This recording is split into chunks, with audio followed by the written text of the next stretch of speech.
Limbourg, plus beau village de Wallonie, sa réputation n'est plus à faire, son cadre unique et l'ambiance moyenâgeuse qui s'en dégage en font une destination touristique de choix. Cependant, si le patrimoine est exceptionnel, il faut pouvoir le conserver. Au fil des années, il s'est dégradé. En témoigne l'état de la place Saint-Georges, dont cela fait maintenant plus de 20 ans que les riverains attendent sa restauration. 2019 devrait marquer le début des travaux grâce à une manne providentielle venue tout droit de la région wallonne.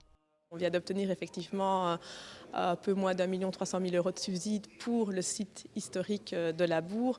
Donc additionné au FEADER où c'était aussi un peu moins d'1 million, je pense effectivement qu'on peut dire que Labour est gâté puisqu'on va pouvoir investir presque 2,5 millions dans le patrimoine à Labour, ce qui est quand même important pour une petite commune de 6 000 habitants. Pavée à l'ancienne avec les galets de la Vesdre, la place, site classé, sera restaurée à l'identique. L'accessibilité et la sécurité y seront renforcées. Autre dossier défendu et soutenu, celui de l'Arvaux, l'ancien hôtel de ville datant de 1681. Là, il y a deux chantiers qui vont se combiner. Donc, il y a un chantier pour permettre l'accessibilité au PMR, donc l'accessibilité à tous dans un bâtiment public, ce qui me semble assez logique en 2019. Donc, chantier pour lequel on a reçu un peu moins de 300 000 € ici du ministre Collat. Et parallèlement à ça, il y a un travail de restauration du site et de mise en valeur de l'Arvaux qui va être fait. Donc, ça va être un double chantier vraiment permettant l'accessibilité à tous et de restauration du site et d'utilisation à des fins culturelles et touristiques du bâtiment. Et pour faire vivre ces richesses patrimoniales, une scénographie sera prochainement mise en place pour faire découvrir aux touristes l'ensemble des points d'intérêt de Limbourg et de ses villages. L'objectif étant évidemment de créer du lien.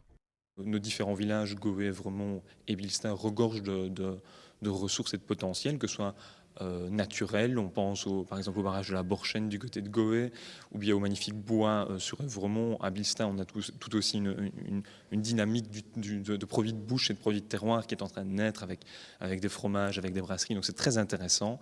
De là, bien entendu, est le cœur de la commune commerciale. Donc notre but, c'est de faire en sorte que le touriste qui arrivera à Limbourg ou visitera Limbourg puisse se déplacer de façon douce, donc via des voies de mobilité douce, jusque dans ces différents points-là.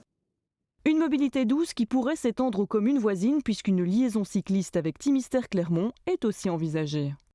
Ce serait quelque chose d'assez unique. On aurait une route cycliste des plus beaux villages qui passerait entre Limbourg et Thimister et qui permettrait à terme sans doute de relier le plateau d'Herve avec le Ravel qui passe également à Clermont. De Clermont, on pourrait descendre facilement sur Limbourg et Limbourg est un des points de passage de la Vesdrienne, donc un projet pour lequel la région a débloqué des fonds et qu'on espère voir se développer dans le courant de cette législature. Et de là, on aurait vraiment un maillage vélo qui est pour le moment assez inexistant dans notre coin de la région, qui prendrait tout doucement forme, et dont Limbourg serait partie prenante.